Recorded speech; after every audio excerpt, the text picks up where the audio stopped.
Bonjour et bienvenue dans une nouvelle vidéo. Aujourd'hui je vous retrouve pour une vidéo bilan post-op de sleeve. Il y a maintenant quelques jours, voire 2 semaines, je fêtais mes 5 ans post-op de sleeve. Et comme promis, j'avais dit que je vous ferais une petite vidéo pour parler un petit peu de ces 5 ans post-op. J'attendais surtout le rendez-vous que j'ai eu avec le chirurgien aujourd'hui pour voir un petit peu ce qu'il en pensait et ce qu'il avait à dire. Donc bien si ça vous intéresse, restez avec moi.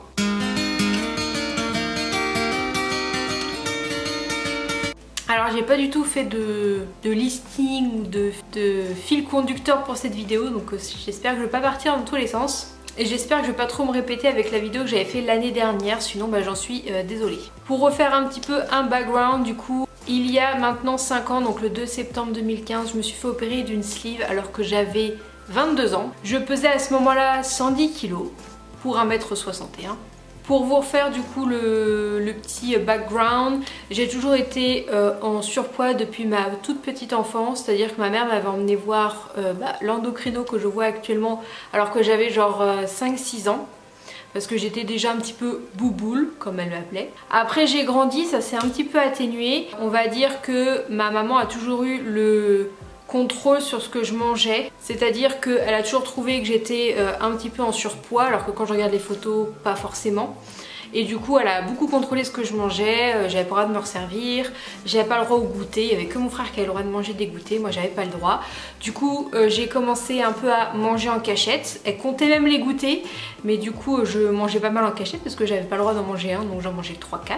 Du coup j'ai commencé à prendre du poids, j'ai fait des régimes selon les dictates de ma maman, c'est-à-dire tout ce qui est Dukan, tout ce qui est soupe aux choux, tout ce qui est crème vanille chocolat qu'on secoue. Un des derniers régimes que j'ai fait c'était le régime Dukan il me semble quand j'étais à l'IUT, première année d'IUT, c'est-à-dire que même le midi je n'allais pas aux rues, je m'amenais ma propre nourriture et vu que c'était interdit d'amener sa propre nourriture aux rues et pour pas que je mange toute seule, un ami de mes parents qui est médecin m'avait fait une attestation pour que je puisse emmener ma propre nourriture dans la rue, tout un bordel.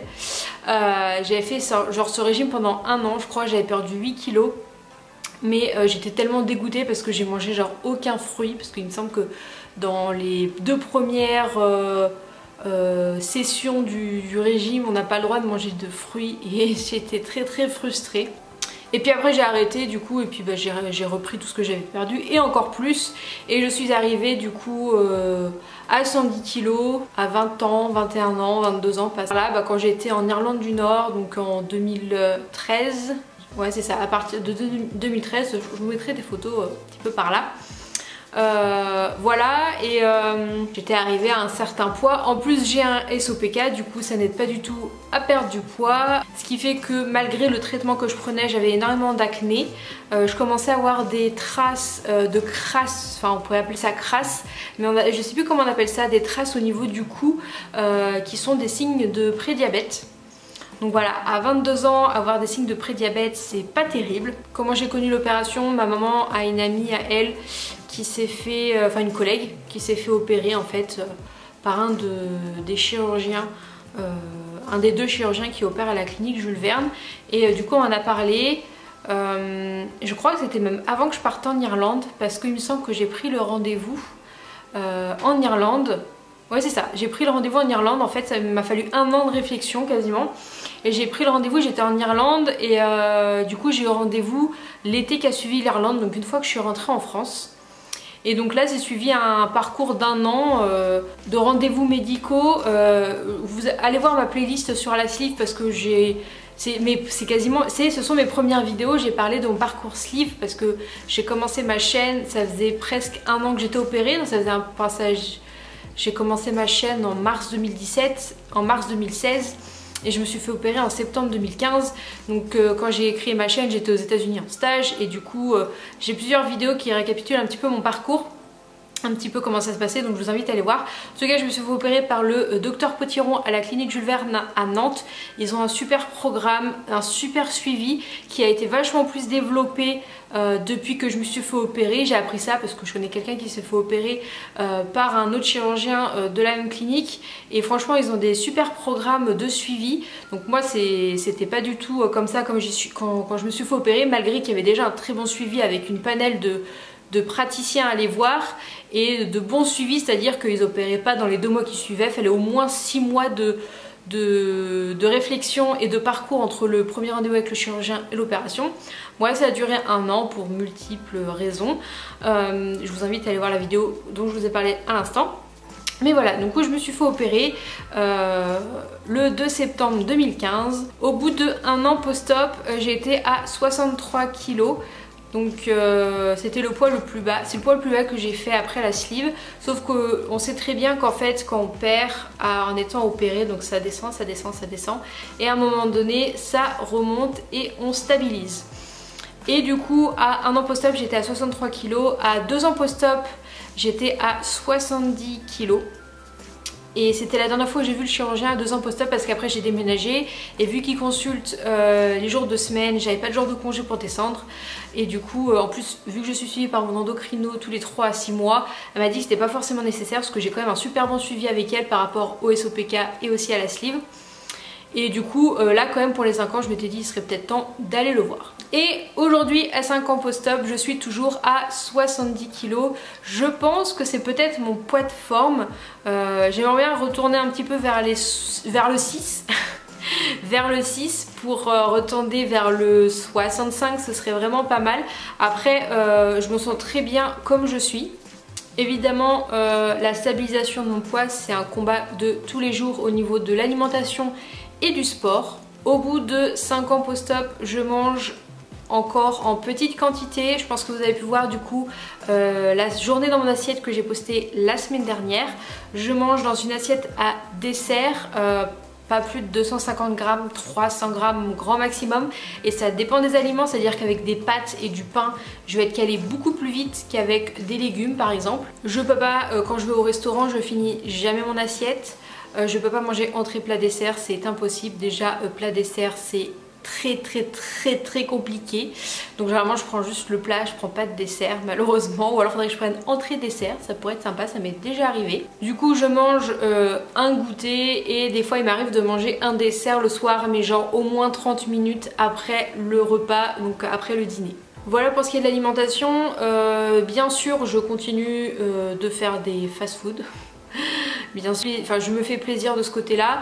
Je peux jamais manger un menu en entier chez McDo, pas possible du tout. Je crois que même, j'ai jamais pris du Happy Meal, mais il faudrait que j'essaye. Mais je crois que le Happy Meal, je pourrais même pas le finir. Quand je prends un menu, même une boîte de Sea Nuggets, je ne peux pas manger les Sea Nuggets et la frite, pas possible. C'est maximum 4 nuggets avec des frites. Et la boisson, n'en parlons même pas. Voilà, la boisson, je ne peux pas boire et manger en même temps, toujours pas. Ou alors il faut que j'ai extrêmement soif, il faut prendre quelques gorgées d'eau quand je mange, sinon ça me remplit comme là jusqu'au coucou, on sent vraiment l'eau monter, c'est assez impressionnant. C'est pareil, j'essaye de m'arrêter de boire 30 minutes avant de manger, sinon ça me remplit l'estomac. Et je reprends à boire aussi 30 minutes après le repas, et des fois il me faut encore plus de temps. Ça dépend vraiment, parce que des fois je vais prendre au moins 30 minutes après le repas pour reboire, et je sens que ça remonte très rapidement. Donc des fois il faut vraiment que j'attende beaucoup plus que ça après un repas. Les choses que j'ai bannies de mon alimentation, c'est tout ce qui est gazeux et chewing-gum. Je ne bois plus de boissons gazeuses. Le dernier coca que j'ai bu, c'est le dernier repas avant ma sleeve, c'est-à-dire avant le régime yaourt. J'ai mangé un KFC, je me souviens, avec mes potos de Angers, et c'est le dernier coca que j'ai bu. Il m'arrive de boire une fois dans l'année un fond de champagne pour faire un petit peu comme tout le monde, mais je suis pas très fan, et du coup c'est vraiment le seul moment où je bois du gazeux dans l'année, mais une fois par an, franchement c'est une exception. Du coup j'aimais beaucoup le coca et je me suis retournée à tout ce qui est maintenant Oasis Iced Tea, et ça me convient très bien. Évidemment je ne bois pas ça du tout tous les jours. La boisson que je bois tous les jours c'est de l'eau. L'Iced Tea, l'Oasis c'est vraiment quand je suis à un apéro, quand je suis au McDo par exemple, le week-end, des fois je me fais un petit apéro toute seule ou avec des amis, je prends une petite boisson comme ça, mais c'est vraiment de façon occasionnelle. Et du coup plus jamais de chewing-gum parce qu'en plus bah ça fait travailler l'estomac, les bulles ça dilate aussi la poche de l'estomac, donc j'ai tout banni et franchement ça ne me manque pas du tout. Au niveau aliments, je n'ai aucun souci, je n'aimais pas la carotte avant, je n'aime toujours pas la carotte après, mais vraiment j'ai tous les aliments qui passent, j'ai pas de rejet au niveau de certains aliments. Je sais qu'il y a des personnes qui sont opérées et il y a des aliments qui ne passent plus du tout. Moi franchement je n'ai vu aucun problème. Au tout début, quand je mangeais un petit peu gras, j'avais ce qu'on appelle des dumpings, c'est-à-dire que je commençais à avoir chaud, crampes d'estomac très violentes, mais vraiment comme des contractions intestinales, pas possible, à se plier en deux. Et dans les 20 minutes, 30 minutes après ce que j'avais mangé, j'étais obligée d'aller aux toilettes et j'avais du coup une diarrhée. Ça m'arrive encore de temps en temps et c'est vraiment super aléatoire parce que des fois c'est quand je mange des aliments que j'ai par exemple mangé la veille, pas eu de soucis, et là ça va m'arriver le lendemain. Pourquoi? Je ne sais pas. Est-ce que j'ai mangé trop vite? Je sais pas. Est-ce que j'ai un peu trop mangé? Est-ce que j'ai pris la bouchée de trop? Aucune idée, mais ça m'arrive vachement moins qu'avant, mais ça m'arrive quand même. Voilà, c'est les petits inconvénients de la sleeve, mais franchement c'est vraiment pas très grave. Voilà à peu près pour ça. Je vais maintenant vous parler un petit peu de mon corps. Voilà, je vous invite à aller voir du coup une vidéo que je vous mettrai dans le petit i que j'avais fait il y a quelques années sur la peau après la sleeve. Je suis à peu près au même moment. Je n'ai aucun souci au niveau des bras. Voilà, franchement j'ai vraiment rien au niveau des bras, de problème de peau, quoi que ce soit. Au niveau des cuisses, c'est pareil, je trouve que j'ai rien. D'après le chirurgien, il y a un tout petit chouille à l'entrejambe, enfin au niveau de l'entre les cuisses. Mais moi franchement, je trouve que dalle. J'essaierai de vous mettre des petites vidéos ici de mes cuisses, du coup, maintenant à 5 ans post-op. Au niveau du ventre, j'ai un petit ventre, voilà, une petite bouée qui est de la peau. Voilà, le chirurgien a regardé aujourd'hui, il m'a dit qu'effectivement il y avait un petit peu de peau. Il y a sûrement un petit peu de graisse encore, mais voilà, on voit au niveau du nombril que bah, ça tire vers le bas. Tout simplement, ça tire vers le bas et que de toute façon, pareil dans la vidéo que j'avais fait sur la peau, je vous parle que j'avais été voir un chirurgien pour faire de la chirurgie esthétique par rapport à la poitrine, on en reviendra un petit peu après, et il m'avait dit qu'il fallait pas du tout toucher au ventre, et là aujourd'hui il m'a reconfirmé qu'il fallait pas du tout toucher au ventre parce que en fait pour le peu de peau que j'ai en excès, ça me ferait une énorme cicatrice. Enfin voilà, le bénéfice de l'opération serait pas bon par rapport à la peau que j'ai actuellement. Et au niveau de la poitrine, voilà, donc c'est le seul élément que j'aimerais refaire. Ça fait un moment maintenant que je souhaite refaire ma poitrine. Il me semble que j'avais été voir un chirurgien, je dois en parler dans la vidéo sur la peau.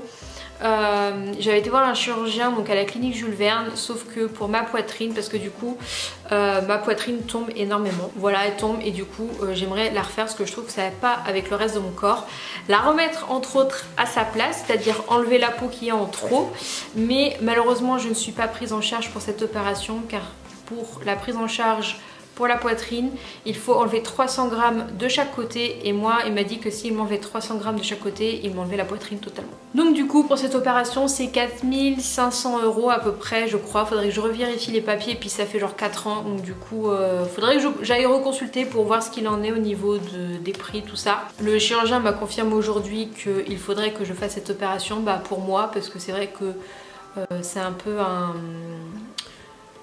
Je suis un peu complexée par cette poitrine sans soutien-gorge, c'est-à-dire que je ne peux pas, même pas ce que je disais, c'est que je peux pas psychologiquement descendre mes poubelles sans soutien-gorge, ou alors il faut vraiment que j'ai genre un méga pull ou un manteau par-dessus pour pas qu'on voit, parce que je supporte pas. Donc voilà, il m'a dit que pour mon bien-être, ce serait quand même bien de penser à l'opération. Je sais, je le ferai un jour, peut-être pas dans 5 ans, mais je pense que je vais commencer à y réfléchir. J'ai déjà par contre un engagement financier l'année prochaine par rapport à ma voiture, parce que je suis en location longue durée et il faut que je rachète ma voiture en juillet l'année prochaine. Donc l'année prochaine ne sera pas possible, mais dans 2-3 ans peut-être que je le ferai, et en tout cas c'est sûr que je finirai par le faire. Voilà pour ça. Concernant du coup mon rendez-vous avec le chirurgien que je n'avais pas vu du coup depuis 3 ans, donc il était très content de me revoir. Du coup il est super satisfait du résultat, que je sois toujours stable au bout de plus de 3 ans. Il m'a dit que c'est super important, c'est bien parti pour le reste de ma vie du coup, parce qu'il y a beaucoup de personnes qui malheureusement reprennent du poids, voire tout le poids à 5 ans post-op, et du coup s'ils ont fait une sleeve, des fois ils sont obligés de passer par un bypass pour reperdre. Il m'a dit qu'au niveau du visage, franchement il était très content, parce qu'apparemment il y a des personnes qui se retrouvent avec des surplus de peau au niveau du visage, vraiment la peau qui tombe un petit peu. Il était très content du coup par rapport au reste de mon corps, donc je lui ai dit sauf la poitrine que je n'étais pas très satisfaite. Au niveau du ventre ça va aussi, voilà, je vous ai déjà dit ce qu'il m'a dit à propos de tout ça. Voilà, il était vraiment très content, et donc du coup il m'a dit que ce serait bien que je pense vraiment à faire la poitrine. Il était un peu étonné du coup que je ne sois pas pris en charge par rapport à cette opération. Ce qui est vraiment dommage, c'est que c'est vraiment la seule opération que je veux faire par rapport à tout le corps, et il y a des personnes qui ont perdu du poids et qui ont beaucoup de peau partout et qui vont tous se faire rembourser. Donc voilà, il était franchement très content, et il m'a dit que je n'avais plus du tout besoin de venir le voir. Il m'a dit adieu. Sérieusement, il m'a dit adieu, et franchement il est vraiment très sympa comme chirurgien, très compréhensif, et j'étais très contente d'avoir été opérée par ce chirurgien qui est vraiment très efficace. Voilà, tout simplement. J'ai parlé de l'alimentation, mais du coup j'ai pas parlé du sport. Au niveau du sport, ça a été très aléatoire pendant mes 5 dernières années. C'est-à-dire qu'au bout d'un mois post-op, j'ai commencé la natation. J'ai arrêté parce que je suis partie aux États-Unis. J'ai fait beaucoup de marches aux États-Unis. Quand je suis rentrée, j'ai voulu me remettre à la natation, mais c'était compliqué. Après j'ai commencé du badminton. Putain, mais le voisin quoi, il est en train de percer, il fait des trous dans le mur là. Il avait toute la journée. Je disais donc, après je m'étais inscrite à un club de badminton quand j'ai bossé, quand j'ai eu mon premier travail après mon diplôme. Sauf que du coup j'ai déménagé à Rennes, donc j'ai arrêté. Et après en fait les horaires de badminton ici me convenaient pas parce que c'était trop tard le soir. Enfin moi je voudrais pouvoir y aller dès en sortant du boulot, mais c'est pas trop possible parce que les horaires sont adaptés pour que tout le monde puisse y aller. Sauf que moi du coup j'ai le temps de rentrer chez moi, de me poser et de perdre la motivation d'y aller. Du coup j'avais fait un petit peu de natation. J'avais acheté le programme Alexia Challenge. J'avais fait une fois pendant un mois le premier programme, la reprise. Et après j'ai un peu abandonné. Et du coup en mars dernier, pendant le confinement, on a commencé à faire des séances presque tous les jours avec mes cousines en vidéo. Et là du coup je me suis vraiment remise dedans. Et j'ai quasiment pas arrêté, sauf au mois de juillet où j'ai fait un mois d'arrêt par rapport au traitement que j'ai pris pour ma sciatique. Mais du coup on a continué, donc maintenant on n'est plus que 2 à faire les vidéos, enfin le sport en visio. Et c'est vrai que ça nous motive du coup toutes les deux, parce que moi si elle est pas là, c'est vrai que j'ai du mal à le faire. Si elle est pas là, j'ai du mal à le faire. Et depuis quelques semaines, elle était en impossibilité de faire le sport là, et j'ai découvert donc les lives de Sissi Mua, et c'est vrai que ça me motive énormément vu que c'est en vidéo, et là surtout en direct. Du coup on s'est mises toutes les deux hier à le faire ensemble. On s'est mis en visio quand même en même temps en regardant le live. Et c'est vrai qu'on a beaucoup, enfin moi j'aime beaucoup, et je pense qu'au lieu de passer du Alexia Challenge qu'on avait fait du coup depuis le mois de mars, on commençait un peu à avoir fait le tour des différents programmes. Je vous mettrai dans la barre d'infos le lien du site internet du Alexia Challenge, où il y a plusieurs programmes de sport, et il y a des programmes de nutrition aussi qui sont très bien, mais on commençait à arriver à la fin. On avait fait le tour et on avait besoin d'un niveau supérieur, et c'est vrai que Sissi Mua, le niveau il est supérieur, et c'est vrai que c'est top. Donc je pense que je vais prendre l'application, faire un abonnement au niveau de l'application, surtout qu'en ce moment elle est en promotion, donc pour 1 an c'est 67 € au lieu de 130 quelque chose. Donc je pense que je vais me la prendre pendant 1 an. Ma cousine a déjà pris, et comme ça on va pouvoir faire nos petits trucs ensemble avec l'application. Et vu que c'est des vidéos, c'est vachement plus entraînant. Le chrono c'est elle qui le fait, du coup c'est beaucoup plus simple. Et moi c'est ce que j'aime bien, c'est que je rentre chez moi et je fais, comme ça après c'est fait, et franchement ça me plaît beaucoup et je me suis mise à beaucoup aimer le fitness. Voilà pour le sport. Pour l'application c'est Train Sweat Eat. Pareil, je vous mettrai le lien du site en barre d'infos. Il y a des promotions en ce moment sur plusieurs types d'abonnements. Je sais pas si quand je publierai cette vidéo, ils y seront toujours, mais n'hésitez pas à les checker. Et franchement, sur leur application, il y a vraiment tout. Il y a la nutrition, il y a du fitness, il y a de la musculation, il y a du pilates, il y a du yoga, il y a vraiment de tout. Et l'application est tellement bien faite, ça donne vraiment très envie. Et du coup, je suis plus motivée que jamais pour faire du sport, et j'ai commencé à faire ça assez intensivement parce que j'en fais quasiment tous les jours, et le dimanche je fais 30 minutes de natation à la piscine. Donc voilà à peu près pour le sport. Donc je pense que j'ai fait un petit peu le tour au niveau de tout ça. Ah si, je voulais parler vite fait de mes cicatrices, donc je vous mettrai aussi une petite vidéo ici, j'essaierai de le faire. J'ai du coup 4 cicatrices au niveau du ventre tout simplement. Et elles ont très bien cicatrisé. Il y en a une qui est toujours un petit peu violacée rosée parce que c'est celle où ils ont extrait le bout d'estomac, et du coup elle est un peu plus morflée que les autres au moment de l'opération. Moi ils m'avaient recousu avec des agrafes, ce qui fait que j'ai des petits points au-dessus des petites cicatrices, et c'est la cicatrice de l'agrafe. Donc j'ai eu un petit point aussi au niveau de la poitrine, un petit peu en dessous, mais celui-là il se voit quasiment pas. Je suis même pas sûre que ce soit ça que je vois, parce que j'ai vu un petit endroit mais je suis pas sûre. Et en fait c'est là où il y avait le drain. Donc voilà, j'avais eu un petit point à cet endroit-là, un petit fil. Et sinon voilà, les cicatrices franchement on les voit quasiment pas, à part celle qui est un peu plus violacée, mais moi ça me dérange pas du tout. Je pense avoir fait le tour. Du coup je vais répondre aux questions que vous m'avez posées du coup sur Instagram. J'avais fait une petite story en vous demandant si vous avez des questions par rapport à la sleeve et à mes 5 ans post-op. Donc je vais y répondre. On m'a demandé, as-tu des regrets d'avoir recours à la chirurgie? Pas du tout. Pas du tout, pas du tout, pas du tout. Parce que j'ai fait tellement de régimes depuis toute jeune que franchement je pense pas que j'aurais réussi sans cette opération. Ça a vraiment été un renouveau, une nouvelle vie. Est-ce que tu as eu des complications après opération? Pas du tout, rien du tout. Dire que je suis rentrée le mercredi, je suis ressortie le vendredi. Je suis rentrée le mercredi matin, je me faisais opérer le mercredi matin, et le vendredi à 14 h mon père me venait me chercher, tellement ça se passait bien. J'ai eu aucune douleur. Les gaz qui ressortent par les épaules, aucune douleur. J'ai juste eu quelques petits tiraillements au niveau des cicatrices, mais franchement rien du tout. C'est pas tout le monde comme ça, hein. C'est pas tout le monde comme ça. Ça arrive que des fois les gens ils ont des douleurs horribles. Moi franchement ça allait. Pour dire, je me suis fait opérer le 12 et je crois que le 14 je commençais la fac, donc 12 jours après, et le jour de la rentrée, donc j'avais la rentrée, on m'annonce qu'on avait une sortie scolaire le lendemain à patauger sur les cailloux à la Turballe. Bah, j'ai été patauger à la Turballe, franchement ça allait, mais j'ai été. Est-ce que 5 ans après tu peux remanger comme tu veux ou tu sens que ton estomac bloque encore? Ah non, bah ça bloque, hein. Ça bloque, comme je le disais, je suis limitée à une assiette à dessert, ça bloque des fois très rapidement. Et c'est marrant parce qu'il y a des personnes qui me connaissent très bien, comme par exemple ma cousine Marie, que vous avez vu souvent dans nos vidéos.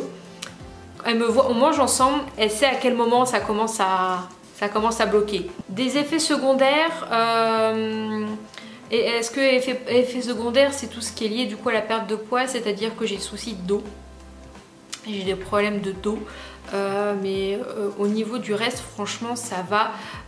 J'aurais beaucoup plus d'effets secondaires en étant encore obèse que maintenant. J'avais plus de chances de mourir en étant obèse que de mourir par l'opération. Donc franchement aucun effet secondaire à part le dos. Mais la sciatique, je sais pas si elle est due, je vous en ferai une vidéo sur la sciatique je pense vers novembre. Mais la majorité des médecins disent que c'est la perte de poids très rapide, mais d'autres non. Et j'ai aussi, et du coup je porte des semelles orthopédiques, mais ça c'est parce que quand je marche mon talon droit ne me pose pas vraiment par terre, donc pas forcément dû à la perte de poids non plus, même si ça a forcément joué sur ma colonne. Mais effet secondaire, je dirais pas vraiment, j'ai quelques carences, mais c'est aussi dû au SOPK, donc voilà. As-tu eu de fortes douleurs? Bravo pour ton parcours. Merci. Et non, comme je disais, franchement pas de douleur du tout, à part les un petit peu tiraillements au niveau des cicatrices, mais franchement aucune douleur, j'ai eu un post-op franchement très cool. Hello, est-ce que tu as fait de la chirurgie réparatrice sur le ventre après la sleeve? Bon bah ça je vous ai répondu juste avant. Donc non, et du coup je compte pas en faire au niveau du ventre. Normalement pas besoin. Alors après le chirurgien m'avait dit que peut-être que j'en aurais besoin si jamais j'ai des enfants, que mon quota régénération de mon corps aura déjà fait son job après ma perte de poids, et que du coup si j'ai des grossesses le ventre se remettra pas forcément super bien comme actuellement. Donc on verra à ce moment là, si j'ai des enfants on verra bien. Voilà pour cette vidéo, j'espère qu'elle vous aura plu. Je pense avoir fait le tour un petit peu de la question. J'espère que je me suis pas trop embrouillée un petit peu partout, vu que j'avais pas fait de ligne conductrice. J'espère que je me suis pas... j'espère que j'ai pas oublié de choses, sûrement. N'hésitez pas à me poser des questions en commentaire si vous en avez, si j'ai oublié des petites choses. Je crois avoir fait le tour. Il me semble avoir fait le tour. Donc bah je vais vous laisser parce qu'il est 18h33 et j'ai ma séance de Sissimua à 19h. Donc je vais aller me préparer tranquillement. Donc voilà, j'espère que cette vidéo vous aura plu et on se retrouve la semaine prochaine dans une nouvelle vidéo. A bientôt!